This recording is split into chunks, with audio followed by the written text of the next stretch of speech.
We're on the road. We're on the road with the show today. We're on the road. On the road today, folks. We're out with the people today. Gotta make sure we got this connected up the right way.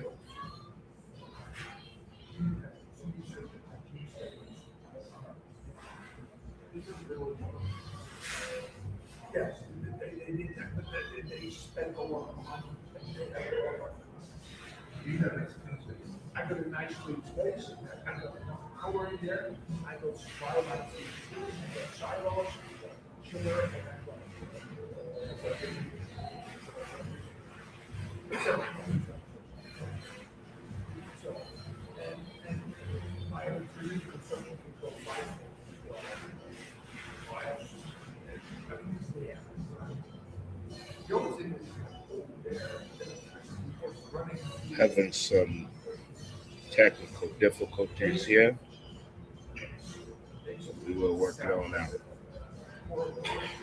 All right, folks, how everybody doing today? We're on location at Outpost Coffee and Bricks in the heart of Central West End at 4630 Lindell. If you're in the area, stop on by for some amazing coffee and pastries as well. Beautiful view. Amazing customer service, and Miss Sage will take care of your coffee needs for you this morning. I got my regular, my mocha.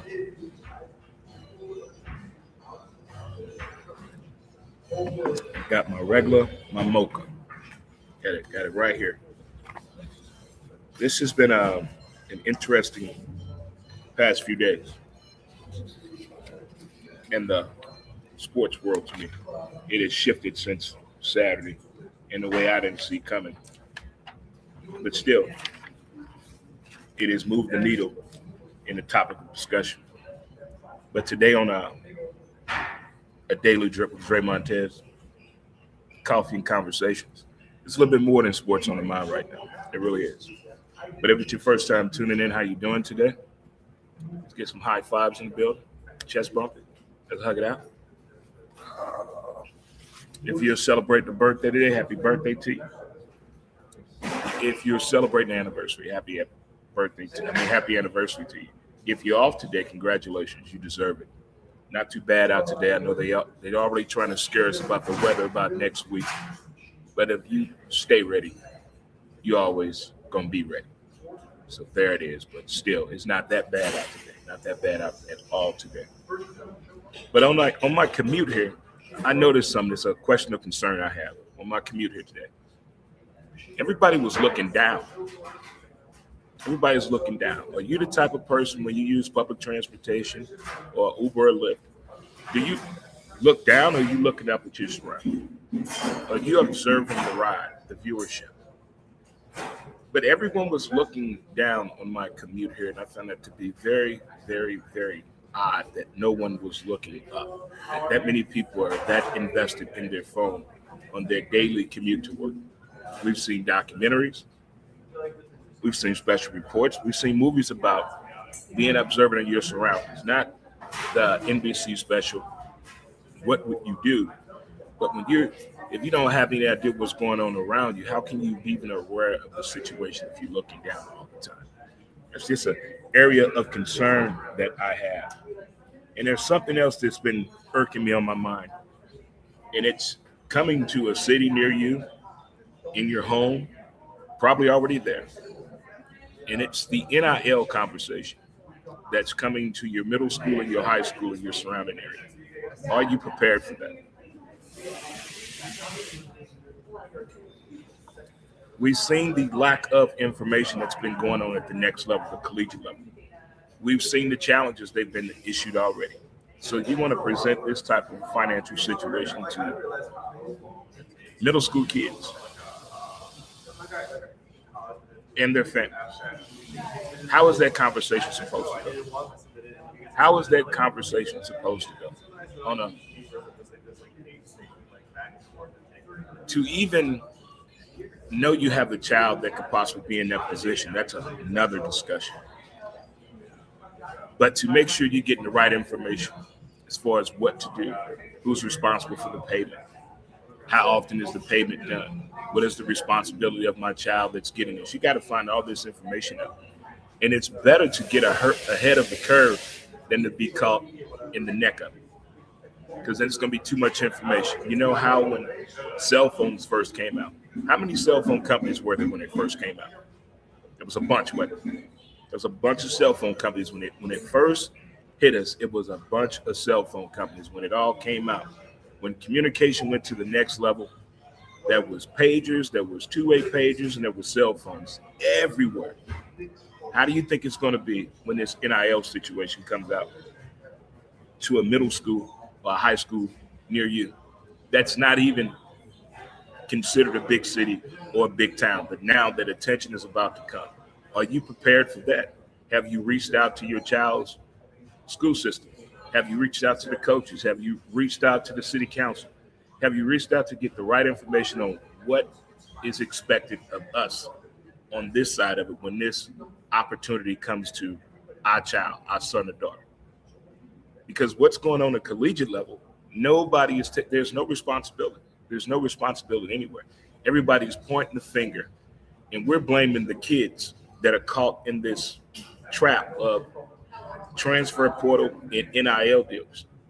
You got kids now, instead of saying, hey, I want to turn pro, they're saying how long can they stay in college and take advantage of the NIL situation. But this is something that we did not see coming. The people that get paid the millions of dollars, they did. Us peons, we saw this coming. We posed all these different questions like, hey, this is not going to go well.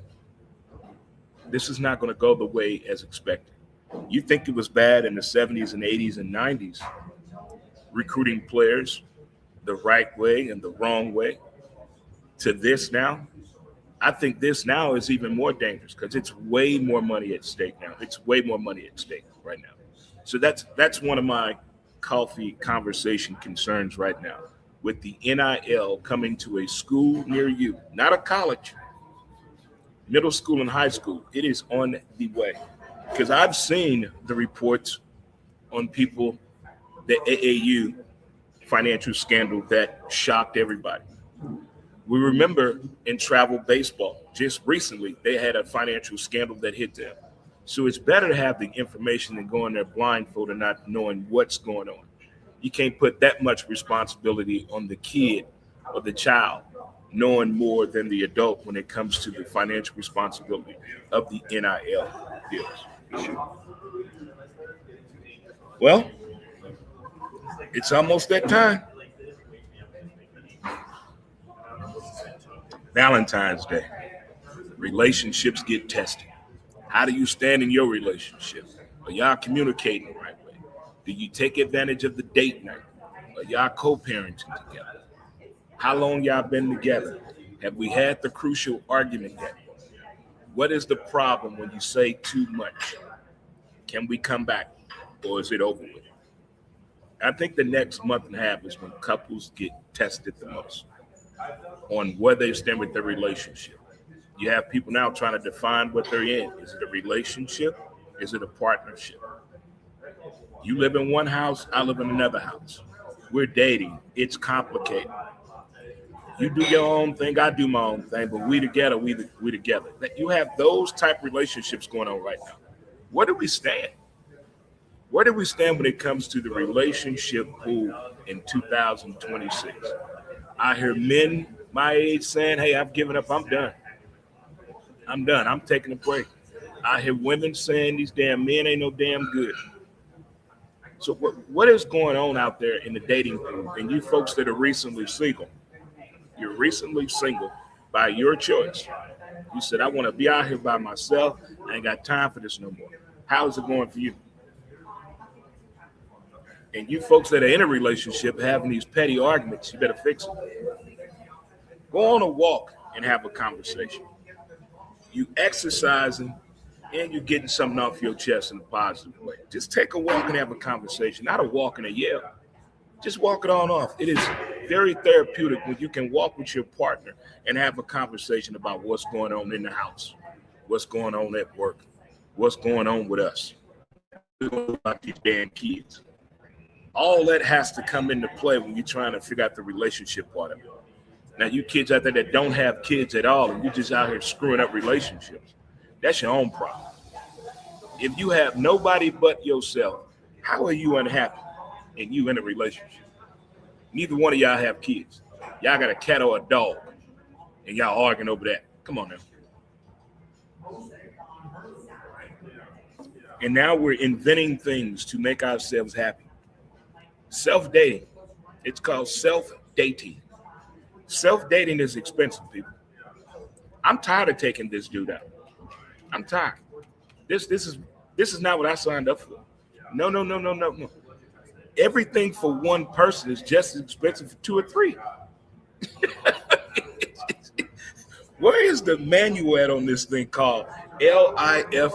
Life. Where is it at? Because this was not in there. You done did everything you were supposed to do. You went to school. You got educated. You went and got a job. You started a family. You got married. Probably not in that order. You bought a home. You got a car. You're paying as much as you can on your home trying to make the ends connect. But when it comes to the relatable relationship part of it, confusion is all over the place. It's like looking at the interstate in downtown St. Louis if you've never been here before. Which way do we go? They say communicate, you communicate. They say take me out, you take them out. You say I want to go out with the girls, you give them money to go out with the girls. That still ain't enough. That still ain't enough. What is enough? What? I think people now going into things now, they're telling you what they're not going to put up with. They're not telling you their favorite color no more. Their favorite food. Their favorite old school jam. They telling you things they don't like. I don't like multiple baby daddies.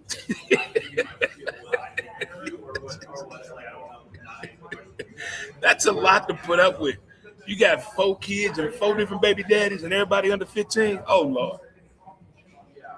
Oh, Lord. One of them still like you. One of them still hitting. One would not let go.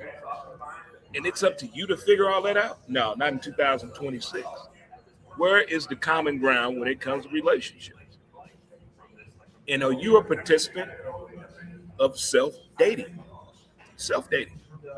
Self-dating. That is, I never thought, the very first time I saw that phrase and term was on CBS Sunday Morning 2 years ago, when the young lady took herself she went on a bachelorette party by herself. She threw herself a bachelorette party. And her reason was she didn't want to be responsible for everybody. And she didn't want to deal with the one drunk friend, the loud friend, the one that breaks something every time they go somewhere. So she said, I'm just going to take myself out. She took herself out for her own bachelorette party.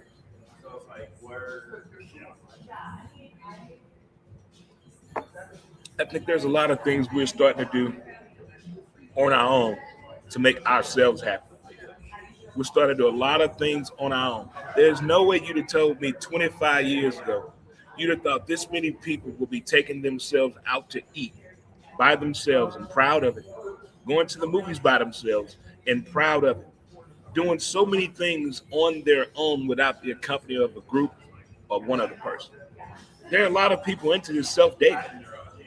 Check it out if you don't believe it. It really is. People used to think it was sad to take yourself out to eat. It's sad to go to the movies by yourself. You can hear the whole damn movie. You can eat at your own pace. You can eat what you want to eat at. You can order what you want to order. You can drink what you want to drink. When you accompany another person, you got to think about them all the time. You very seldom get to think about self. You very seldom get asked this question: what you want to eat, honey? Or where should we go? Oh, in the beginning, everybody's dotting their I's and crossing the T's, holding the door open for you, calling you at the right time of the day, giving you the kiss on the lip, the pat on the rump. All that is fine. After 90 days, all that shit changes. Nobody is doing it no more. Nobody. But we used to. I think if more people invest in the idea, if you are in a relationship, invest in the idea of being by yourself.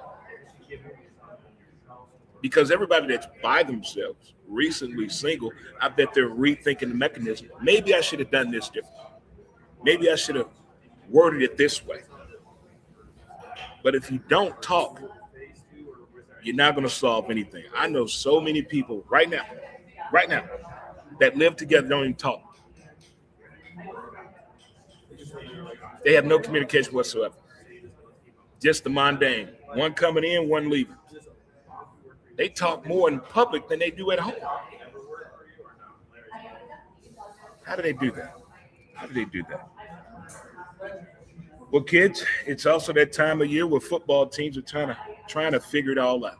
Who was right, who was wrong. The I told you so, the aha moment. Everybody has the answer after the fact.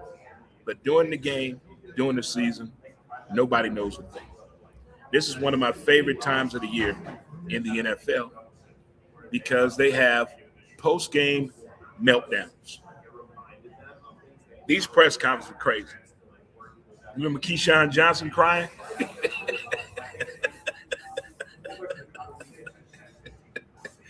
Herm Edwards, we play to win the game. Dennis Edwards, we are who they thought they are. My homeboy, playoffs? You talking about playoffs? Jim Haslett losing his mind. There's so many classic meltdowns in the NFL during the postseason. It's like coach been holding this all in. A player been holding this all in. And it just takes this one tipping point. What makes me think of this is everything that has happened in Buffalo since Saturday night. Who saw that coming? Who saw the owner talking that way about a coach and a player? He promoted the GM to the president. Why? Just because there is a position open doesn't mean you should get it. Just because you can have a kid don't mean you should have a kid. There is no logic in that Buffalo Bills press conference. They threw Keon way up under the bus, further than you could possibly go. He probably up under the pavement, and the bus on top of the pavement. He's up under there. I got to see a video footage. I got to see how bad Josh Allen was crying. He said Josh was crying so bad, he felt bad for him. There was nothing to do but fire Sean McDermott.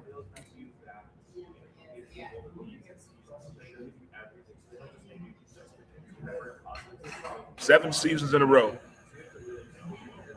they went to the playoffs. They had a 27-23 lead, and he gets fired. But everybody on the defense good. We good on the defense. Everybody on the defense still has a job. How's that possible? How's that possible? See, when teams have games like that, I don't want an autograph session. I don't want to sit in a suite with the owner. I want to watch game film with the coaches. And I want to hear the breakdown they have. Show me the breakdown you guys have. Because ain't no way. It should have been some furniture moving somewhere at the Bills headquarters. They get the new practice facility anyway. I'd have thrown a couch out that window. Something ain't right. Somebody needs to share that leak video. Y'all leak every damn thing else, kiss cams, coaches flirting, but I can't get a video of Josh Allen crying in the locker room, crying like a Meryl Streep backup actress. We can't get not one video of that. We can leak every damn thing else, but we can't leak that video? Come on, NFL. Come on. So that's two NFL owners we've heard from who normally we don't hear from. You got the Buffalo Bills and old Steve Bacatti with Baltimore. Two buttons open, chest hair, gold chain, two pinky rings. Yeah. They both spoke like owners that are fed up. It's like when you was a kid, a teenager, you know you had a responsibility to do and you didn't do it. and you let the old man down, that's what it feels like. It feels like they let them down. I gave you everything you needed, especially Baltimore. I gave you everything you've asked for. It got so bad in Baltimore, they took the toys out the damn locker room. Ping pong table, video games, PS5, Switch. They pulled all that up out of there. Y'all are not concentrating on football no more. Talk to Kyler Murray, how video games got him in trouble. I just don't understand how all of that transpired between Buffalo and Baltimore. I think the owners went too far with their words. I understand trying to get your point across to the media, but you chose to not speak to the media for 6 years. You chose to not speak to the media for 8 years. And when you finally do, you come with all this too, and we want to know why. But of all the NFL post-game meltdowns, mine has to be Herm Edwards, man, because he was so and I got to put Mike Singletary up there as well. When Brandon didn't want to play hard, he said, don't need him. Can't play with him. I'll play with 10 and take the penalty on every play, then play with that 11. Why is it that San Fran always got a receiver with a tube lately? With a tube. I mean, they think they are this big than a game. They think without them, there's no NFL. You remember you was a kid and you got yelled at over sports? And your father probably told you something like this. Boy, you think that game needs you? They're going to be playing that game long after you gone. It's about 5 receivers out there think they all that. They about to find out the hard way. They about to find out the hard way. I mean, you can see it happening with their body language on the sideline. Keon Coleman skipped the practice. We don't know what happened, why he went to Canada, all kind of allegations. We don't know what he was looking at on his phone in practice in the film room. We don't know. These are just allegations and speculation that his mind was not on football.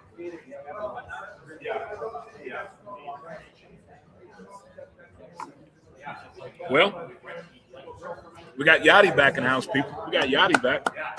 Yachty Molina's back, special assistant to the Cardinals. Nobody knows what that means. I just think his energy, his presence, and his baseball knowledge in that clubhouse means a lot to Cardinal Nation. Because right now we're lost. We're lost.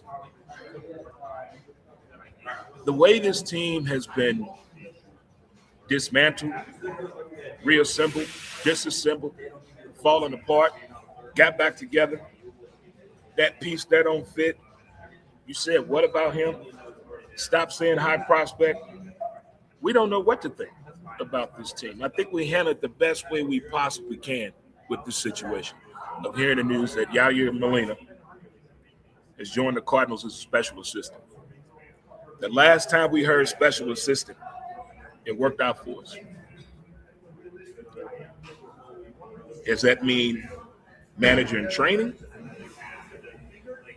Does that mean if Ali blows something, hey, you go right on in. Is that what this is leeway into? We're about to segue into that, how Yachty's going to get the manager position with the Cardinals. What's going to happen? On paper, this may be the first time, probably since 1981. Probably 81. I don't know this team. And it feels weird. We live here in this town. We should know the Cardinal team. We should know them. We should know that team. Don't know them. Don't have a clue. So we got to have a real meet and greet with the Cardinals. We need to have a real meet and greet, not the winter warm up, not opening day. We need to have a real meet and greet. We need to get all the Cardinals out in uniform and introduce themselves to the city of St. Louis. They should put a Cardinal on the metro, on the bus, surprise ride on an Uber or a Lyft, They should get creative in introducing the Cardinals to the people. Wouldn't that be cool? Is that a Cardinal over there? In full uniform, huh? Talking about a marketing campaign. I think it'll go fine. It is what I like to call a daily drip with Dre Montez. We're here at Outpost Coffee and Drinks inside the beautiful Bel Air Motel at 4630 Linda in the heart of Central West End. Stop on by for some magnificent coffee and pastries. The talented Miss Sage will serve you up something warm and refreshing on this day, as well as serve you a nice pastry with some wonderful customer service to go along with it as well. Again, we're here at Outpost Coffee and Bricks at 4630 Linda inside the Bel Air Motel in the heart of Central West End. Can't believe it was that long ago that Kobe Bryant hit 81 points off 46 shots. 81 points. That's something we did in double dribble the basketball game, NBA Live, 2K, your creative play. 81 points. And the fact it was Kobe. That was insane. You know, earlier that season, he scored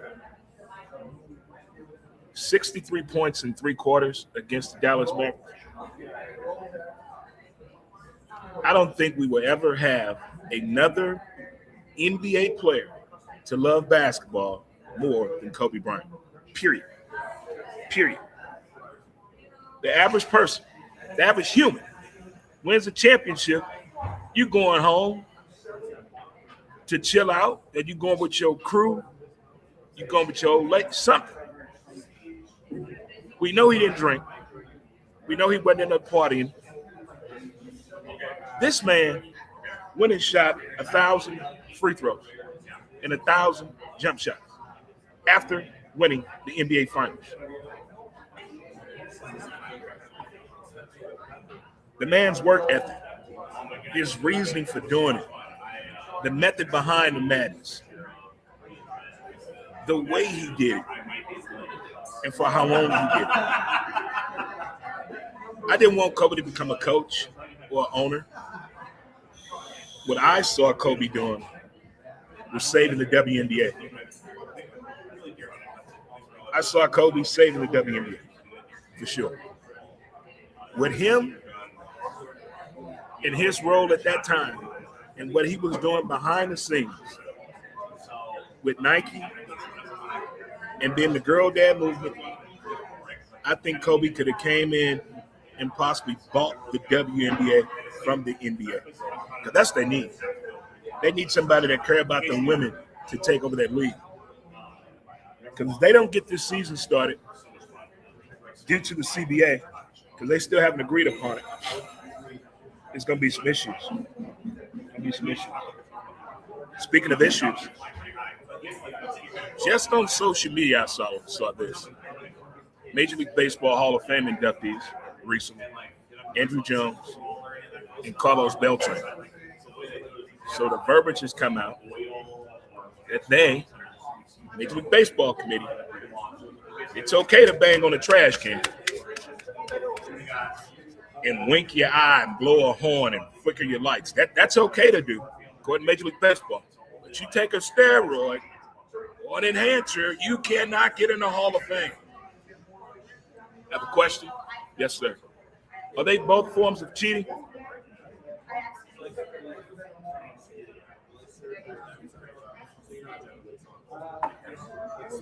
Are they both forms of cheating? I mean, NFL looks the other way on domestic violence, but they're okay with gambling. Message. They okay with drinking and driving. They okay with domestic violence. Message in the NFL. So now Major League Baseball Hall of Fame. It's okay to cheat the game by stealing signs. But an enhancer or a steroid, nobody's getting in. What are we going to do about Jim Evans, people? What are we going to do about my man, Jimmy Baseball Evans? The verbiage on this man's career since he stopped playing ball is not where I thought it would go. As a guy that used to work same network as Jim Evans, and talking to him a few times and being a fan of his game, I thought Jim Evans had the numbers to be in the Hall of Fame. I mean, the only reason it took Tim Raines so long to get in the Hall of Fame because it was this dude called Ricky Henderson. That's the only reason it took Tim Raines that long to get in the Hall of Fame. They need to come up with a minimum number. And can we get somebody, please, on the Baseball Hall of Fame committee that's more than a writer? Can we get some former players, some people that actually been on a baseball diamond? Can we get that? Just because you can write a great story about America's pastime, don't mean you deserve a vote. I don't agree with that at all. The people that are on the Hall of Fame committee, you have one dude that stopped Ken Griffey from being a unanimous decision. A writer? A writer? So what? I don't know what you have to do to get into Major League Baseball Hall of Fame. If you do your job and you compete at a high level, you don't get in any trouble off the field, whipping your kid excessively, pushing your wife down the steps allegedly, drinking and driving, please don't gamble, and you put up at least 300 wins as a pitcher, you hit 400 home runs, driving 1,200 runs, steal 250 bases, and you play 12 years. You would think those are qualifying numbers to get into the Hall of Fame. You would think. But the people that they measure up to for their criteria versus your criteria, that's total BS to me. You think they can't compare the 70s to next year's class. That makes no sense at all. If that's the case, let's go redo the 1900s. Everybody that got in the Hall of Fame from 1900 to 1960, everybody come out. Let's redo it. Let's redo it. There are people that got in. There are people still waiting to get in. Like, what do I got to do? I got to go back and play again?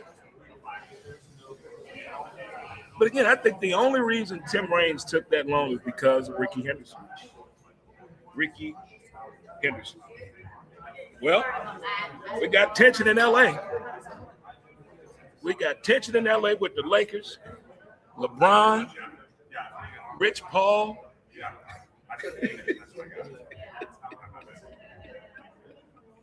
Sheedy bust the Lakers and Rich Paul. Lord have mercy. It's just before Dr. Bus passed away. He said in the documentary, I need to sell this team before I die because it's going to break up my family. He said that. Why is it that rich folks that own sports teams with kids, why do kids have so much drama?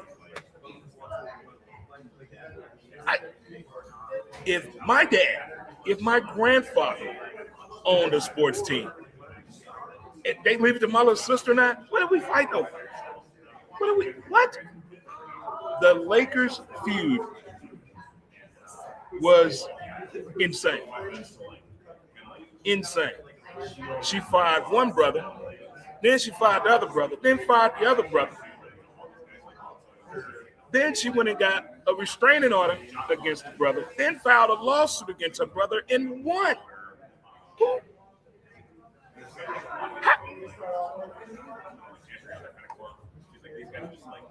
Rich people problems. That HBO Max show, Succession. Wealthy people problems. We can figure out a solution. They can't. When wealthy people get mad at each other, especially siblings, it's a wrap. There's no coming back. There's no coming back. But Dr. Buss said in that Lakers documentary, he needs to sell that team before he died because it's going to split up his kids. And look what happened. But Cheney sold the team for $10 billion. Her stake. And allegedly, there's some shenanigans with the way that deal was done. So that's still not a done deal yet. And then she called LeBron about his tude, his ego. He's putting his chest out there a little bit too much. The way he changed the media to flip the script when he got to the Lakers to say LeBron came in and saved the Lakers. That pissed Jenny Buss off. He was allowed to move the needle. You got Rich Paul going on podcasts talking about deals he think the Lakers should make. To me, you're an agent. You have a client on that team, too. That should be some type of infraction, violation, a grievance file, something. You can't do that in the NFL. All that hell they put Tom Brady through just for calling a football game. Well, Tom is not allowed to go in there and interview. He's getting useful information to help him with his new role with the Raiders. I don't give a what damn information you give the Raiders. It still wouldn't have helped them. I think we all know somebody that cheated on a test in school and they still failed. Not everybody knows how to cheat.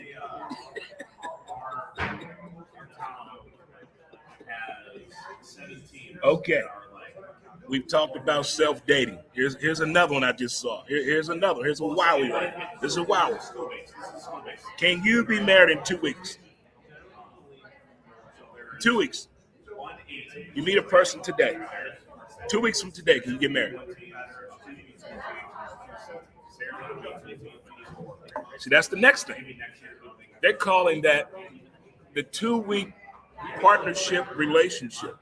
We're starting this thing out in a partnership. It is eventually going to evolve into a relationship. Who is coming up with these new ways to date or to be happy? But a 2-week marriage, meaning you met a person and 2 weeks later you get married. That's not a reality show either. The real people. I learned this here as well. These are two phrases I think a lot of us probably go through but don't realize it. Creative tension and toxic tension. There is a difference.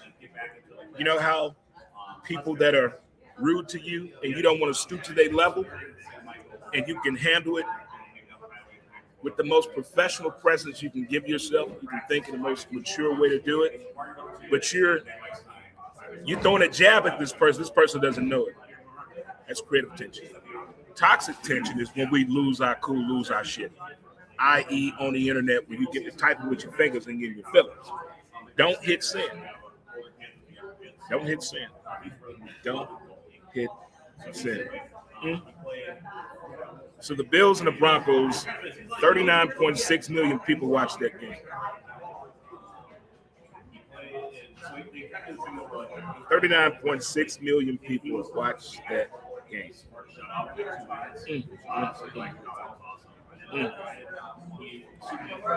Question of the day, kids. Question of the day. Why is confidence a bad thing? Why is believing in yourself, believing in what you're doing, believing in what you're about, believing in your child, believing in your partner, believing in your own ideas and thoughts, why is that such a bad thing? When you're little and you're coming up in this wizard and you learn the values of life through church or school, somebody's always telling you got to be confident. You got to believe in yourself. And as you get older, you start feeling that, okay, all right, I got this. I got this. But somewhere within the past 3 or 4 years, people have turned confidence into cocky. If you don't believe in what you're doing and what you're about, who's supposed to? How are you supposed to act? Grumpy all the time? You don't feel good when you're doing something that you're passionate about and that you love? Again, I don't understand the people that use this train of thought, that go to a job that they hate, they always in a bad mood, and they use this as an excuse. Well, I got to pay my bills.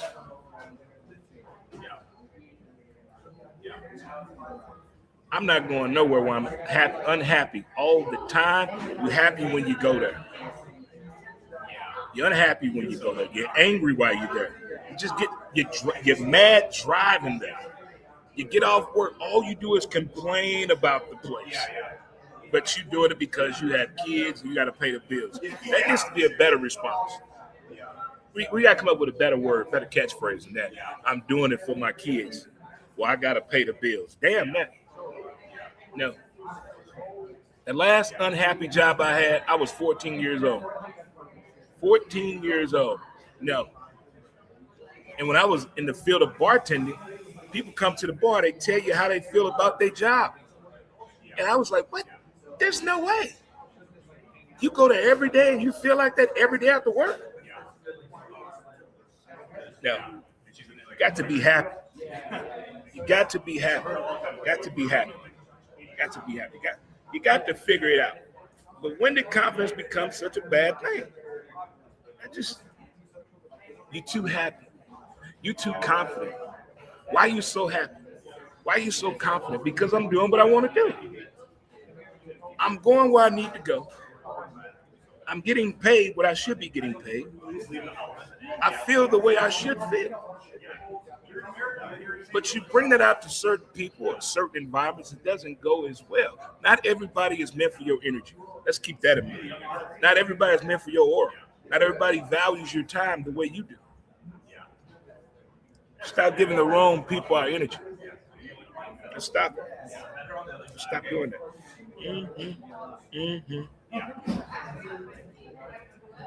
I think this is a question we got to really ask ourselves. Watching the news, not just here in this town, but the US of A news. Are the kids all right? Are we doing all right by these kids? Or did we mess up? Because this educational system from K through 12 is a nightmare. I don't know how you parents are doing it. I don't know how you... The educational news across the board is just, it's sad. When did it get this bad? Why aren't the right people paying attention? And now we have more movers and shakers in the educational field that came from crazy schools or a great experience, want to share it in their curriculum, in their educational field, and it's not going that way. What happened to the educational system? I talked to a kid the other day, and I said, what do you guys do in school? What's the thing? Everything is on a tablet or on the big screen on the board, and everything looks like a video game. That's what he told me. I'm just wondering, are the kids okay? Did we screw up somewhere? Because all the ABC back to school specials that I saw coming up as a young kid in this world, they were telling us how to do better for the future and what not to do in this movie we just saw, an ABC after school special. They don't do those anymore. There's no after school special. What time is school out? What about the kids that get homeschooled? What about that? But are the kids all right? I've yet to see a kid with a book bag. I haven't seen a kid with a book bag in probably 10 years. I see college kids with book bags, but not kids in middle and high school. No, haven't seen one. Not that I'm looking like that, but I'm just, the times I'm around kids, I never see a book bag. They always got a damn hoodie on, though. They keep a hoodie. They're going to keep a hoodie. But where are we at when it comes, are the kids all right? Are we screwing up? There's always a 12 or a 13-year-old out at 2 in the morning, and nobody knows why. So that right before Christmas, it was a 9, an 11, and a 13-year-old at 3 o'clock in the morning on a school night. Are we doing all right by these kids? I don't know. So if you're a coach in the NBA right now, and your team loses by 54 points in the month of January, what's going on in that locker room after the game? If you the coach, your team gets lost by 54 points. What's going on in that locker room? I'm pulling a Tony La Russa. When the Cardinals lost to the Brewers, that last World Series we won with La Russa, we lost like 13-0 on a Sunday. It was embarrassing. La Russa was pissed. And the only reason I know this story, I know somebody's in the clubhouse. He told me this. Told them nobody's eating any food. Don't even shower. Go home. But tip that staff like you did tip. And think about how you played baseball tonight. If I was the coach, nobody showered. Matter of fact, you washing your own damn uniform. Go home right now. Go home right now. And think about if you want to play basketball in this league. I send the whole team to G League. I swap teams. Bring the G League up. Put that whole 12 to 15. Oh, y'all gone. You're gonna go down there for a whole week. You're gonna learn. 54 points. This isn't 1962 in the South. You lost the NBA game by 54 points.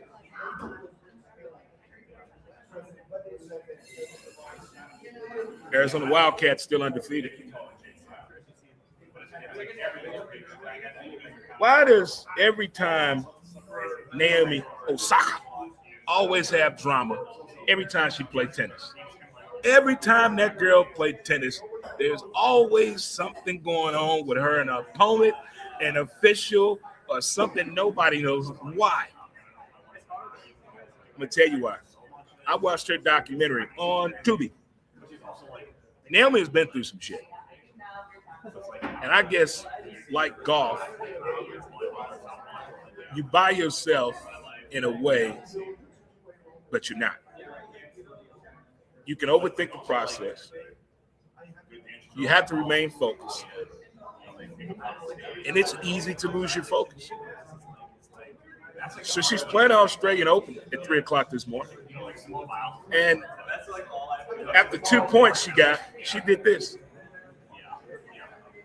Her opponent, who she beat in Australia Open last year, got an attitude. All because she fist bumped. You can't celebrate yourself.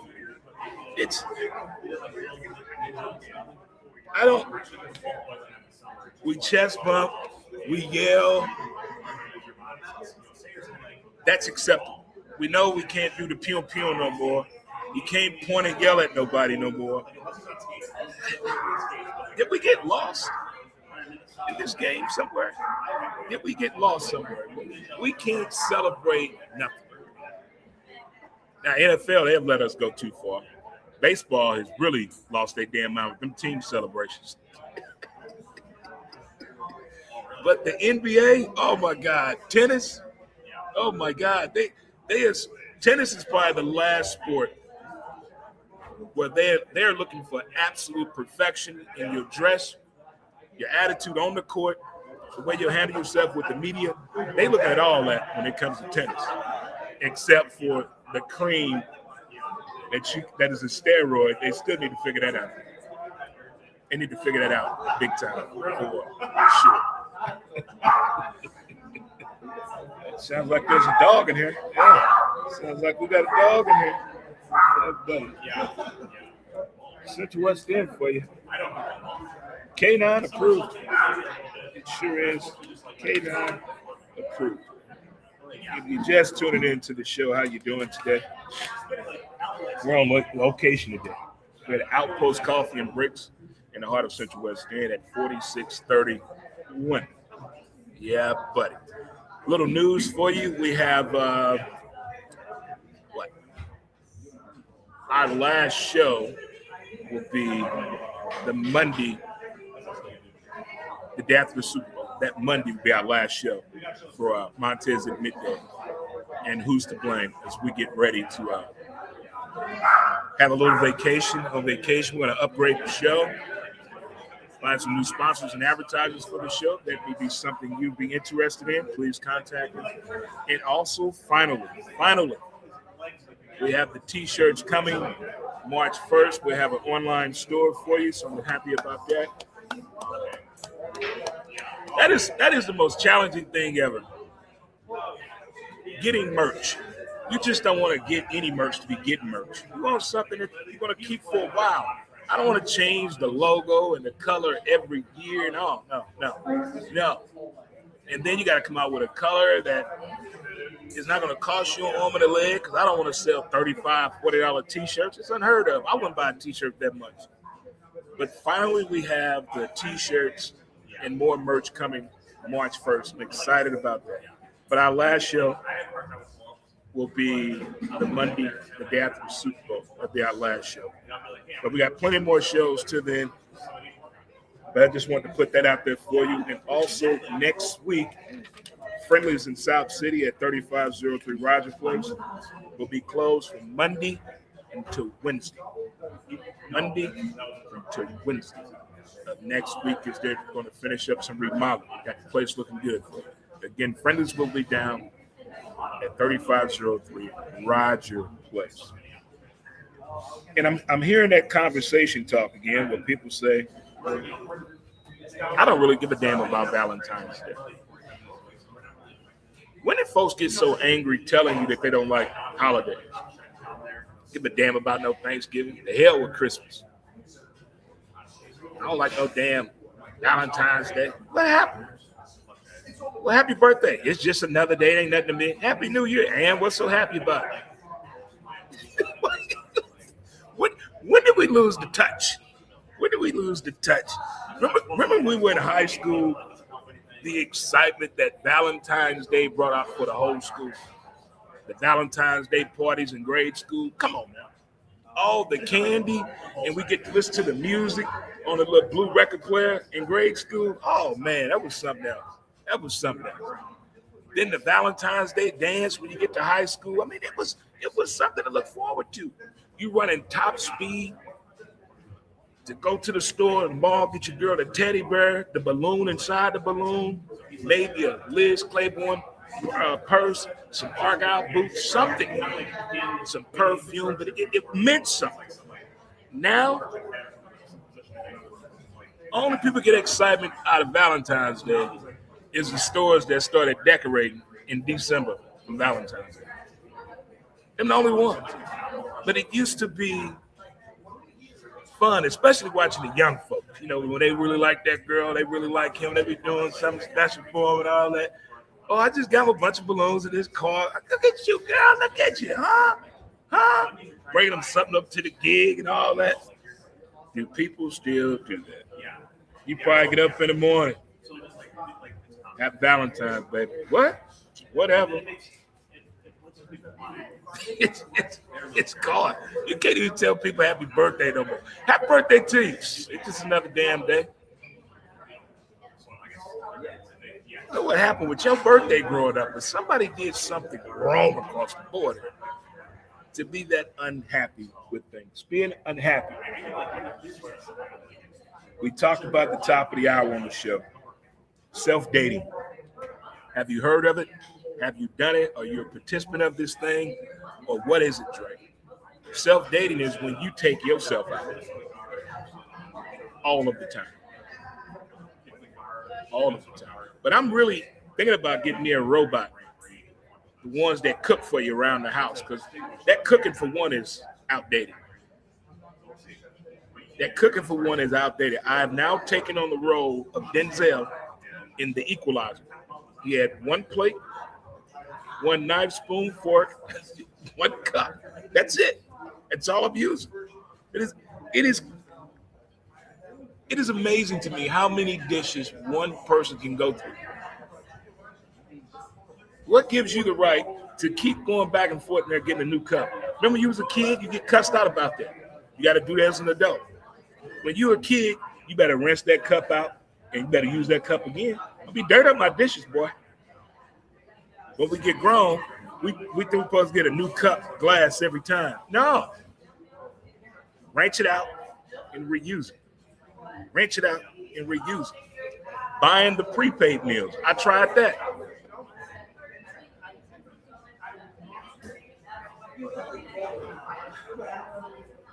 We're not going to get out of this thing alive, people. There's no way. You can budget to the best of your ability. You can grocery shop. You can pre-cook your meal. It's still going to be expensive. This self-dating is getting, I had to cut myself off the other day. Hey, you've had enough. Go home.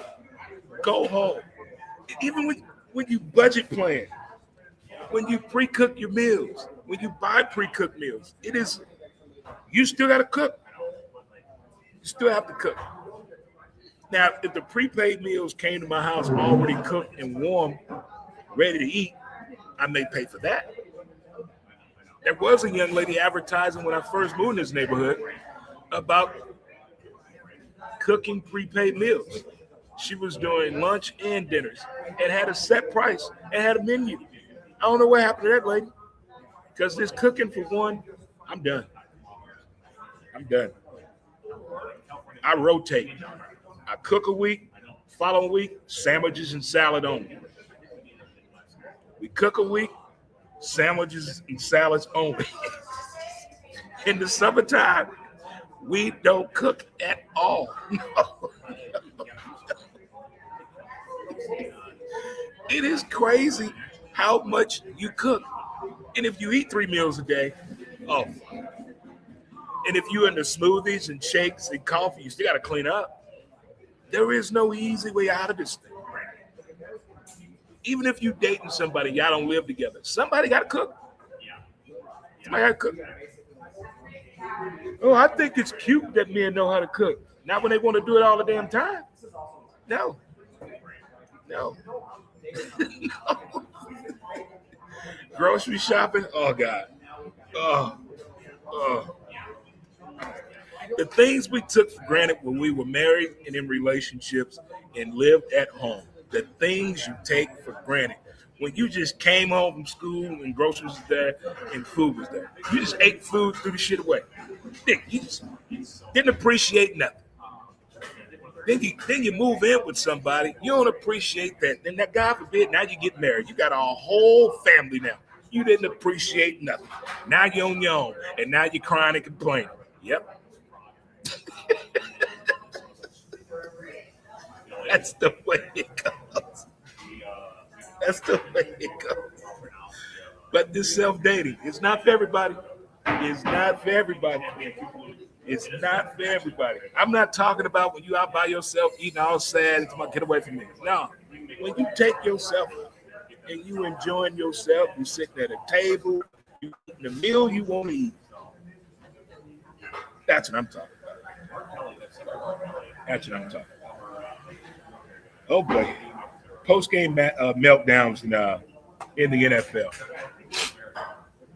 Again, I still don't believe the story that has happened in Buffalo. Just how many people are doing this, but they're 3 fingers coming right back at you. So when you point your finger at somebody, 3 coming right back at you, you're just as much to blame. That left tackle should have jumped on that football on that fumble that Josh had, but he didn't. They're destroying him on social media. They want to blame him. They want to blame the left tackle for not recovering a fumble. That's just like Hollywood. Hollywood, what you think happened out there? Well, thanks to my supporting cast, but you had 5 fumbles. Some of those guys could have got.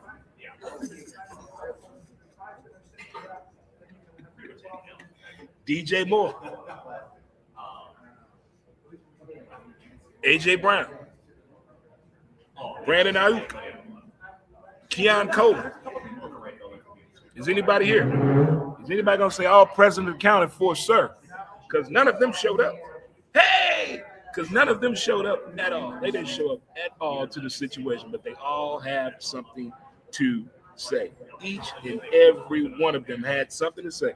From week 5 up to week 14, they all had something to say about give them the ball. And the ball came to them, and what happened?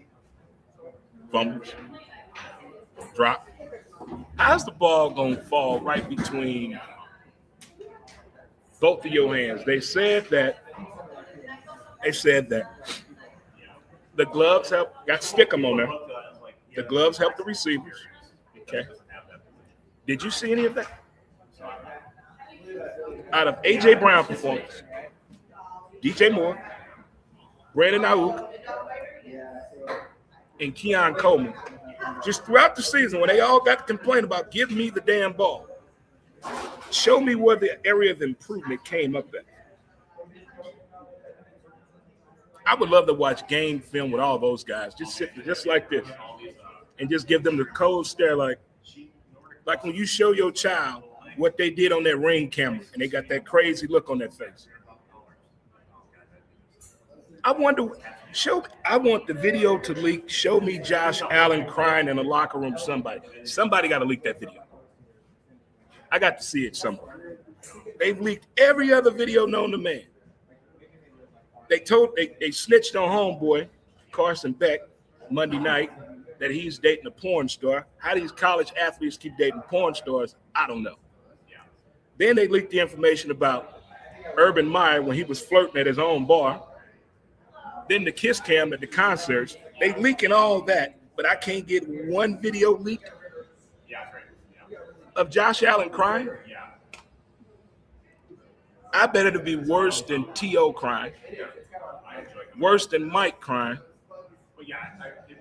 I think it'll be one of those for sure. One of those for sure, in more ways than one. So Major League Baseball said, we fine with you banging on the trash can, patting your head, winking, moving the Venetian blinds. You can get in the Hall of Fame to do that, because that's not cheap. That's not taking advantage of the game. It's like baseball. I'm confused where they're going with this with baseball. I'm confused. I really am. I don't know how long Rob Manfred is going to be commissioner. I don't know. Because he turned baseball into a real business for him. He's looking at baseball as a business, not as a sport. He's treating baseball like a business. Look at these deals that have happened in baseball concerning these new locations.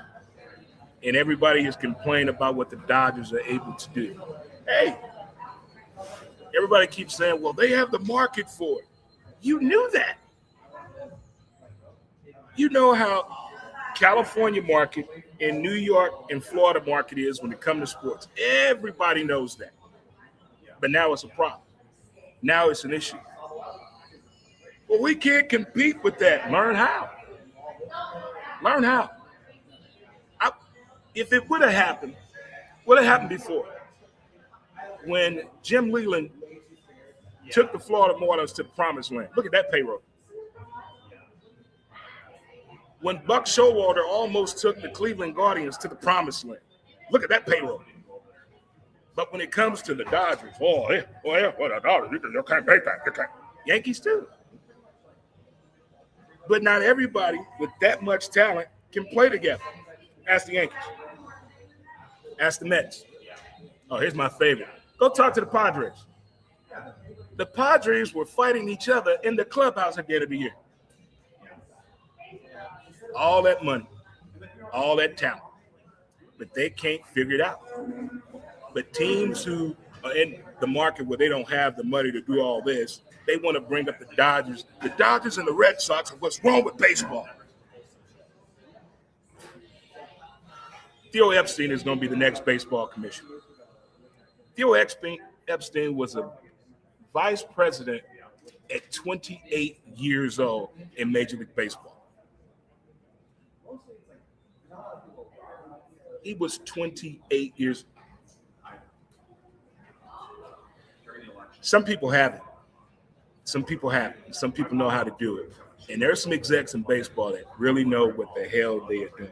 But I'm tired of using that excuse about the Dodgers, the Red Sox, Yankees, and the Mets, and the Padres about their payroll. You can still put a team together. I mean, the A's almost did it when Billy Beane was alive. The It's almost been done. The last time somebody really did was Jim Leland. The last time it was done was Jim Leland. I don't bring it up with people. And my all-time, the question of the day, why is confidence a bad thing? Why is confidence such a bad thing? Are we doing it wrong? Are we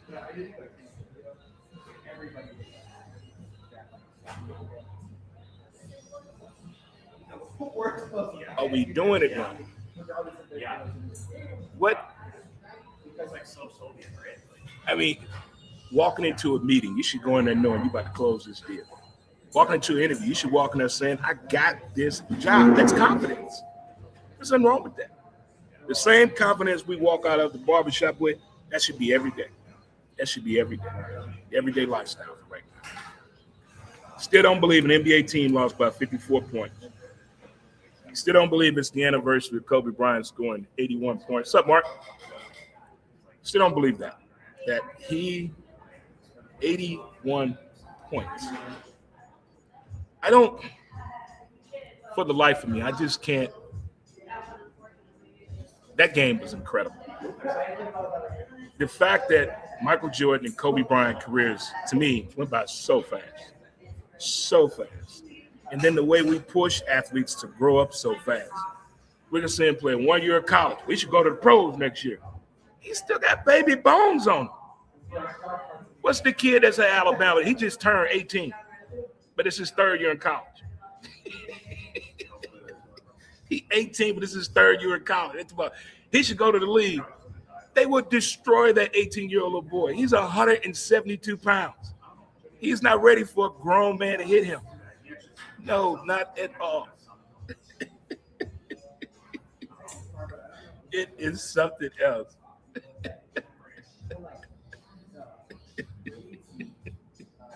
Can we just enjoy the moment, enjoy the ride?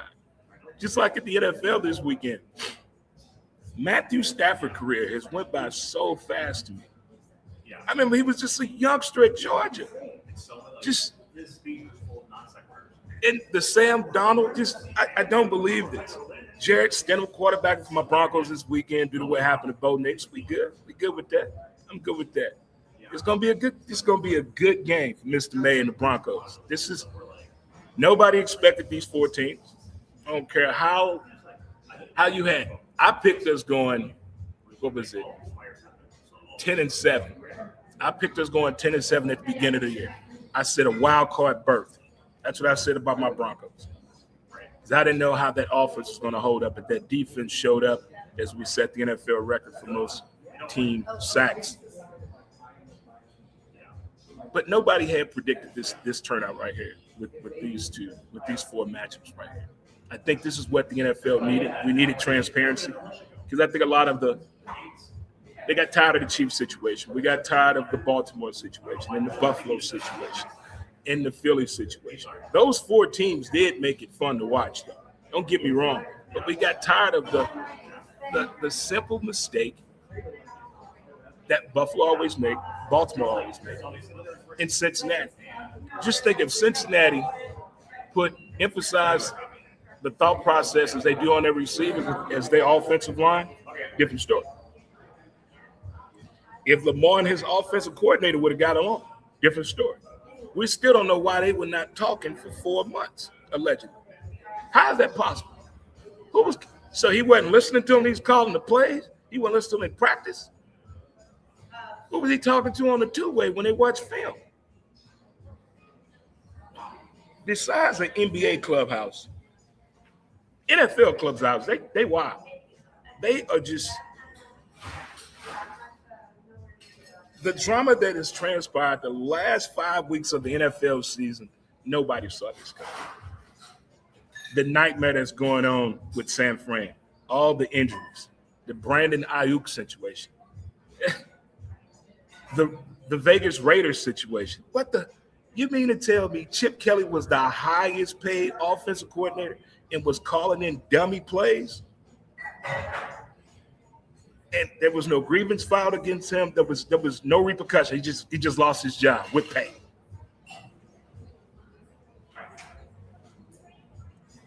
How does something like that happen on a level that high in the NFL? Well, a coach is calling in dummy plays.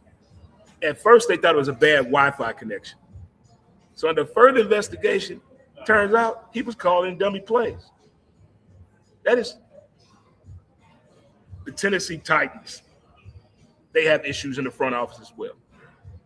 The Arizona Cardinals, that's a mess. That is a mess. The Cleveland Browns, whoa. You would think the front office would have it more together than the players. But some of these teams, it's vice versa.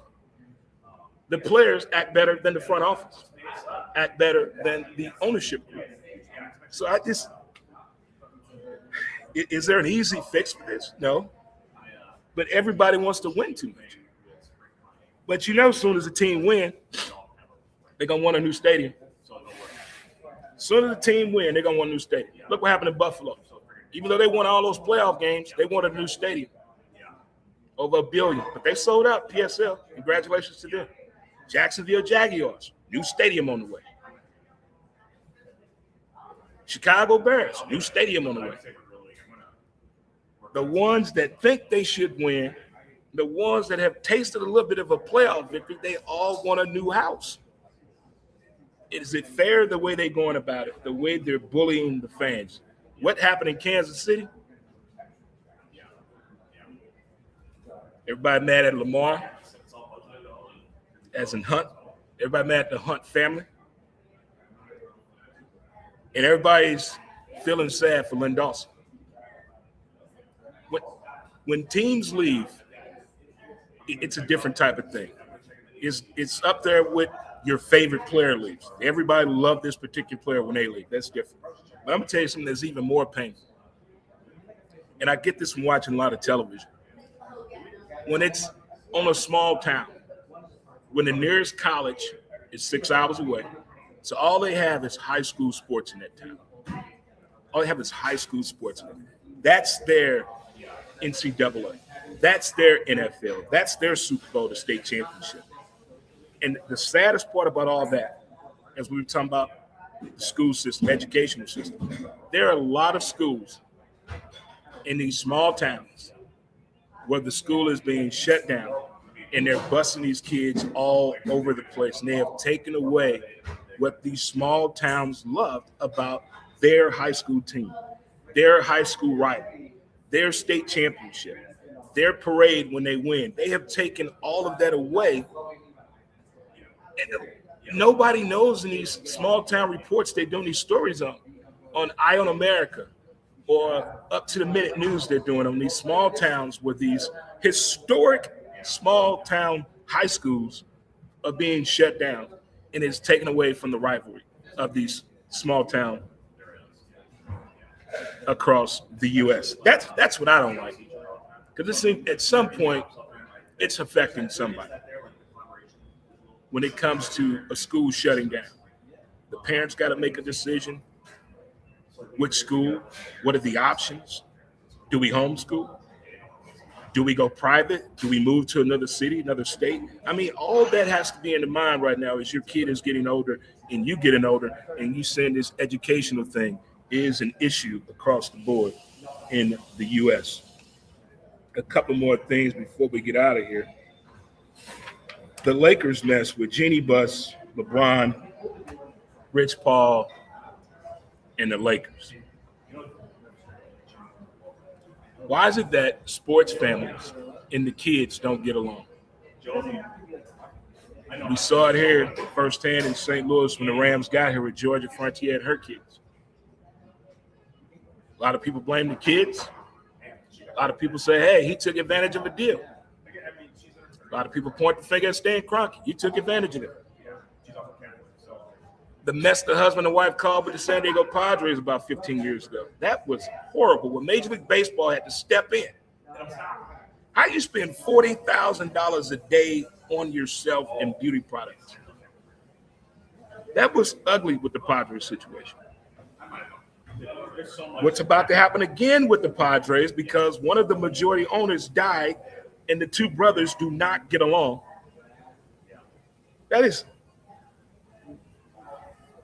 I don't know how the siblings get along with Jerry Jones.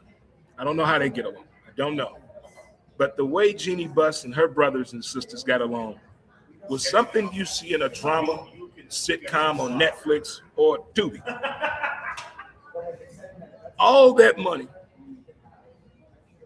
that family last name, success, all of that, nobody could get along. And Dr. Buss, before he passed away, said, if I don't sell this team before I die, it's going to separate my kids. It did. Was LeBron wrong in flipping the media to the script that he saved the Lakers when he got to LA? Should the NBA and Adam Silver have a meeting with LeBron about LeBron playing one more year so he can get his flowers from the league, and LeBron be the majority owner of the NBA team going to Vegas? Because the NBA wants to go to Vegas. They pulled the Summer League for a reason. The NBA is going to Vegas. They got hockey, they got Major League Baseball, they got NASCAR, and they got WNBA, and they got pickleball. NBA on the way. And they got the NFL. NBA is on the way. On the way. On the way. But I just want to know how it's going to go with the LeBron conversation. And I think for what the NBA did to the Lakers in that Chris Paul trade, and the way the NBA just did Chris Paul a couple months ago, Chris Paul should come back next year and get his final goodbye, his true retirement for the way they did him this year in the NBA. When they have gotten all they have gotten out of you, is put them out to the farm and shooting. They don't care no more. The entrance to the league is beautiful across professional sports. So it's beautiful. Welcome to the club. The city loves you. The mayor's here. There's a governor. You know, you go meet the dude who's the best car dealership in that town of the sports team. Everybody is happy to see you. Play about 12 to 15 years. See how they treat you then. See, is the treatment still the same? See, is the treatment still the same? There should be just as a great of an exit strategy to the professional career of an athlete as it is an entrance to the professional career of an athlete. This is not like when you work 45 years at an automotive plant and they give you a damn watch. So I'll have to do better. When he 10 carat at that. 10 carat at that. But it should be a better strategy of leaving the league and getting acclimated with everything and everyone.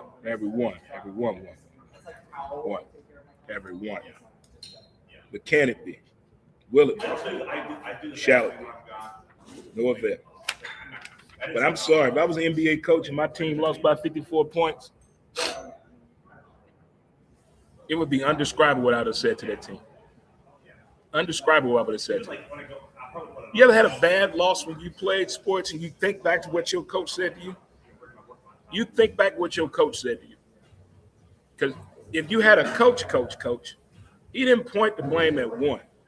Whole team responsible for this. So he would get us all. And we walk home and we just thinking about that game, how we screwed up, how we messed up. Those were the good old days. You can't do that no more.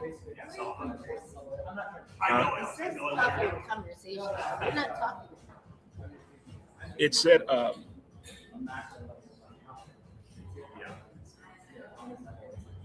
made me lose my train of thought, woman. Well, people wanted to see me. Who wanted to see you? What are you talking about? Your friendly, she was like, how come you don't see me? When was this? You heard about it. No, when was this? When you were at the bar the other day, and they said, you said you were attacked by a guy who said that they don't see me. Oh, okay. Got you. I see what you're talking about. Okay. Somehow lost your train of thought. Yeah, a little bit. Oh yeah, this new dating craze and verbiage. Back to that. Self-dating and the 2-week marriage.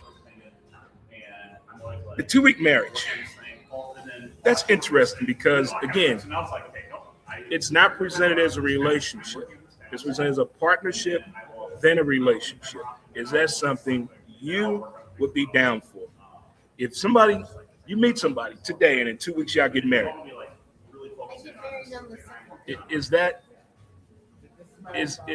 but it's not a relationship. It's a partnership, then a relationship. Because you don't know each other. You got to get to know each other. So once you get to know each other, then that turns to the relationship. And then eventually the marriage. It's 3 phases you're going through.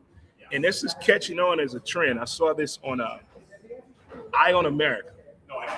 Up there with that self-dating and this 2-week dating. And I think more and more people are going to do this the closer we get to Valentine's Day. You're going to see more and more stories of how people are being more innovative in finding happiness, finding love, and finding peace according to them. According to them. We've seen the people that take themselves on vacation. We've seen the young lady that did her own bachelorette party by herself. We've seen the guy and lady that got married on the 4 corners, the 4 different time zones. What was the other one? It was another good one. It's one of them dating app stories I saw. I'm like, wow, they waited a whole year to reconnect with one another. So they met, they hit it off very well, but I guess life got in the way, and it was a year to the exact date that they saw each other again, and now they're planning their nuptials. See, stories like that and them damn childhood love stories, when you move away from your hometown and you just had 8 horrible relationships, and you move back home and you run into neighborhood Josh and y'all live happily ever after. Why y'all didn't talk before? And Josh says, well, she had a boyfriend the whole time. And then she's going to say, well, I didn't know you felt that way about me. If you don't talk, you're never going to know. I'm not talking about shooting your shot, just talking to a person, the communication factor. You got to get that in, the communication factor. That's why I tell all my friends that are arguing with their partner or spouse, I'm like, when the last time y'all talked? Not yell, talk. When the last time you done that? And I think the best remedy for that communication is walking and talking. You're getting your exercise in, getting your heart rate up, getting your breathing done right, and you're solving a problem. You're communicating with your partner. Huh? It's therapeutic. I didn't know that when I was married. 4 times. The things that you find out after the fact, like your first lemon car. The first car you bought, you know it was a piece of crap. I bet you learned your lesson. You learned valuable lessons after that first car you bought, and you know you had no business buying that car. I bet you learned your lesson after that. We learned so much after the mistake, after the fact. Just look at our sports world. We learned so much the next day. But doing it, they just as clueless as we are watching. But it's fun watching the outcome. It is very fun and appreciative watching the outcome. Again, folks, we're here in Central West End, inside the Bel Air Motel at 4630 Lindell, at Outpost Coffee and Bricks. Get your wagos together. Great tasting coffee and pastries. Sage is here, and I believe Melody is here. Is the Melody over there? Hey, what's up, little homie? There's the Melody. What's up, little homie? Hey, I came in late. Oh, that's okay. I came in a scheduled time. That's okay. That's okay. That's okay. How's it going? Well, Happy New Year to you. Yeah. Yeah. Can I get another one of those mochas? Mm-hmm. Thank you so much. Thank you. And don't forget, Monday through Wednesday of next week, Friendlies on 3503 Roger Place will be closed. Monday through Wednesday, they'll reopen up on Thursday. So next week, Friendlies in South City at 3503 Roger Place will be closed or remodel Monday through Wednesday of next week. So keep that in mind. And also, guess what's going on this weekend? RV show. The RV show is out. I've been crazy about RVs since my first job in radio. We had a station RV that we used for remotes and promotions and for sporting events. Fell in love there. Fell in love. Driving one, hanging out in one, partying in one, tailgating. RVs are just, in a perfect world, from March into October, I would travel in an RV. In a perfect world, that's what I want to do. Meet interesting people, go to interesting spots, wrap it all in my sponsors and advertisers, and just hit the road. Every March to August, I would do that because you got to be back in time for football season. Be back in time for that. But it's the RV show this weekend. If you've never been to the RV show and you're in the St. Louis area, check it out. They got some ones that are very, very affordable. Then they have some ones like, you got to be kidding me. Who in the, like, it's a moving house. It's a moving house. It is something spectacular to go see for sure. But the RV show is coming. And also, if you're trying to play meteorologist, they say it's coming next week. Them people, they say it's on the way. They're going to have you shivering in sugar taps. They're going to have you shaking, as they say. We shall see, good people. We shall see. So we got the RV show going on this weekend. And we also got some major college basketball going on this weekend. Hey! And, of course, on Sunday, we got the NFL conference championships of the AFC and NFC taking place. We'll talk more about that tomorrow on Montez at midday, coming to you live from Overtime Studio, my city, my music. Tomorrow, same time, that channel from 12 p.m. Central Standard Time until 1 p.m. Central Standard Time. We'll be getting that show going on for you tomorrow. And again, our last show will be the Monday following the Super Bowl as we take a little mini vacation and rebrand and get ready to get the T-shirt line out there, get more sponsors and advertisers on the show, and pretty up the show as you see the presentation of it from there. So we got a lot of work cut out here for us in the next couple of months here for sure. Yachty's back with the Cardinals. That's all that matters, huh? Yachty's back with the Cardinals. Yachty. The Jim Edmonds situation. I think of all the Hall of Fame voting in the four major sports, Major League Baseball, the one that hurts. When you see the list of potential candidates and you see the list that gets in, it makes you say to yourself, what do you have to do to get in? Because I like how they say it now. You see somebody playing, oh, that's a future Hall of Famer. How do you know? How do you know? What if he do something at home that's deemed unworthy of Major League Baseball players? He's done. We are so quick to pick people in the Hall of Fame. We're so quick to put people in the league. We're so quick to use the term GOAT. And these people not even played 10 years yet. Oh, he's definitely a GOAT out there. There's GOAT status right there. What's a GOAT status? They kept saying in the Buffalo-Denver game that Josh Allen needs to go put his cape on. Thank you.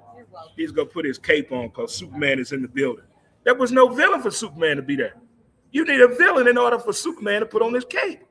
What was the villain at? There was no villain out there. That whole phrase, that whole game, they just kept saying it. Well, it's time for Superman to put on his cape. Superman only puts his cape on when he sees a villain.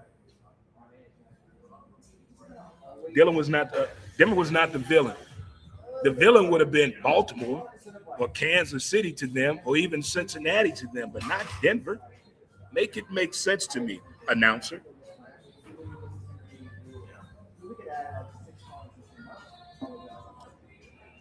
So now, preparation is getting underway as people need to make up their mind and their decision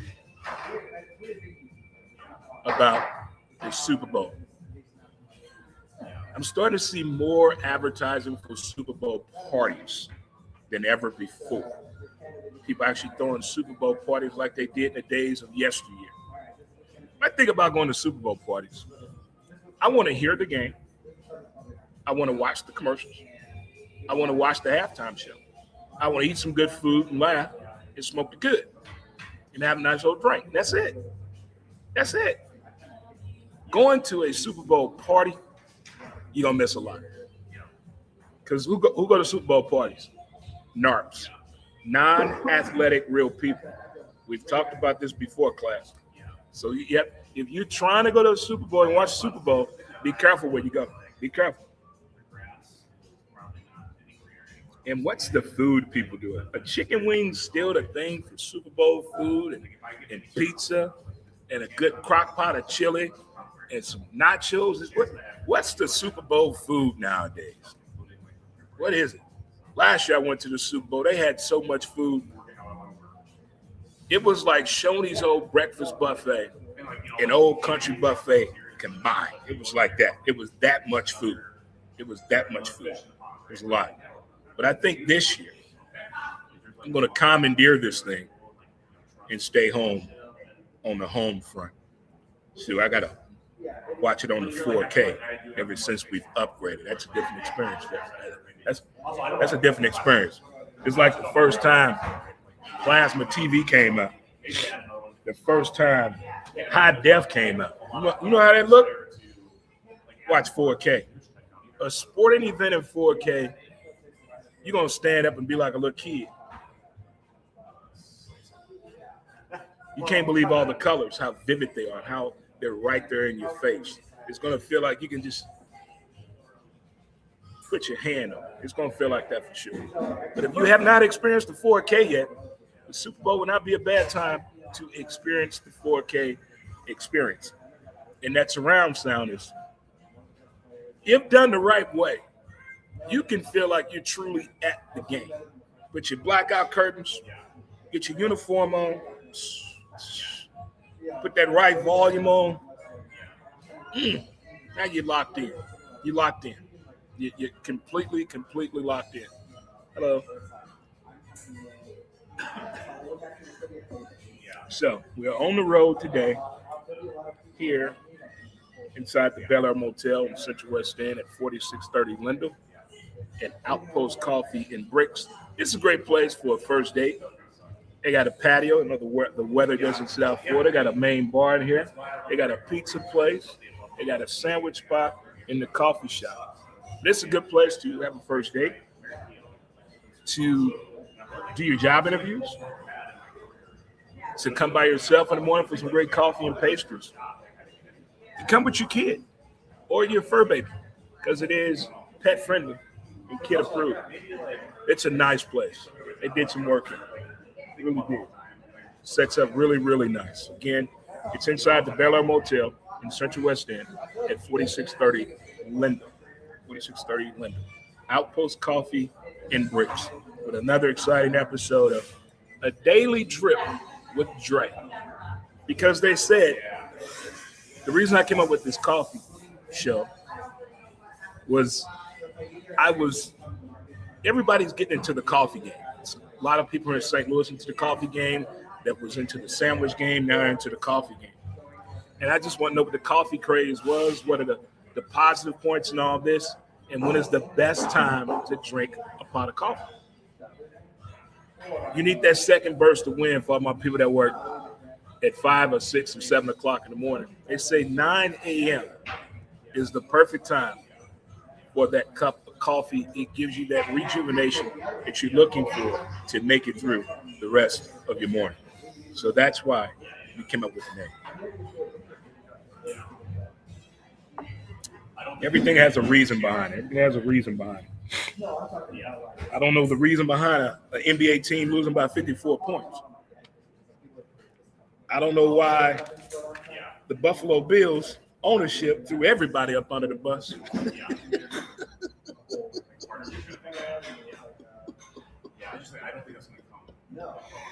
And again, the question I have, are the kids all right? Are we doing okay by these kids, folks? Are we doing okay? Are we doing the best we can to help out these youngsters? Are we doing our part? I'm talking from the age of 5 years old up to 23. Are we doing right by them? Are we doing right by them kids, ages 5 years old to 23? Do they have the right information? Are they on the right path? Are we doing the follow-up? Did everybody do their part when their kid came home on Christmas break? Did you have the talk with your child about LIFE? Did you do it? How's that empty nest going for you? Are you adapting okay with it? Is everyone still doing okay on their New Year's resolution? Are you still going to the gym? Are you still saving at least $50 a paycheck? Did you clean out that basement yet? Did you throw away them unwanted clothes yet in that bag? Did you get rid of that car in the garage that hasn't ran in 12 years? New Year's resolution. We got to stay on top of those things. The things you said you're not going to do no more. How's that going? Did you stop going to the strip club? Did you cut back on drinking? Did you stop calling that girl? Did you stop driving by that other lady's house? Are you still texting that woman you said you were done with? We got to stop doing the things we said we were going to stop. That's a stop list, and we have a New Year's resolution. My men folk, are we walking every day? Have you made that doctor's appointment? My men over 40, have you made that doctor's appointment? Have you went and got that light checked out on your car that's going off? Have you gave that girl her clothes back that's in your closet? Have you made that phone call to that kid you need to apologize to? At some point, we have to be the bigger person. At some point, we have to be the bigger person in the situation. Not all the time, but sometimes. Because I think now, to know better is to grow better. Message. To know better is to grow better. And it helps when we can learn from our past mistakes and understand the now that we're in. Understanding the now that we're in. How is your now? How is your now? Is your now okay? How is it? I tell you what, we got to make decisions on baseball. But Yachty's back. So it doesn't matter. Yachty's back. Yachty's back. Some things we need, an NBA team in St. Louis. It's almost caw, Battlehawk time. Battlehawks, man your stations. Ricky Prohl at the helm. Uh-oh. Have you been Battlehawk? Have you been to a game yet? Battlehawks, man your station. Caw.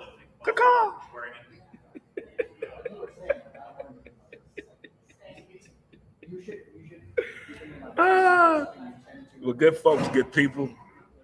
It has been fun, as always, talking with you today on the Daily Drip with Dre Montez, Coffee and Conversations, as we discuss today self-dating, post-game meltdowns in the NFL. Yachty is back with the Cardinals as a special assistant. Andrew Jones and Carlos Beltran got into the Hall of Fame. That Carlos Beltran induction seems to be ruffling some feathers across Major League Baseball with the Houston Astros scandal of the banging on the trash cans. Jim Edmonds did not get in the Hall. Jenny bust the Lakers and LeBron. What a mess. The 2-week relationship marriage. Would you do it? Creative tension and toxic tension. The Broncos and the Bills pulled in 39.6 million viewers, the most ever in NFL playoff game. Major League Baseball Hall of Fame voting. Did they get it right? Why is confidence a bad thing? Are the kids all right? Arizona men's basketball team is still undefeated. The Knicks won by 54 points. And Naomi Osaka always getting into it with something. It's always something with her. I don't know what it is, but it's just something that she does. It's either an opposing player an official or a fan or her own self. It's to me, she hasn't been right since she got booed for beating Venus when Venus was going for that record. She hasn't been the same since then. But who's to blame? It's a tough sport out here, kids. It's a tough sport. Who's going to be the next NFL coach to get a job with Pittsburgh, Buffalo, or the Baltimore Ravens? That shall be seen. With boys and girls, children of all ages across the land, I'm going to get out of here. I'm going to let you guys enjoy the rest of your day. And I do appreciate you tuning into the show today. Until next time, we will see ya. We will see you later. Good folks, good people. Until next time, we will see you later. All right, good folks, good people. Until next time, peace out. We gone. We out. There we go. Peace out. See you later.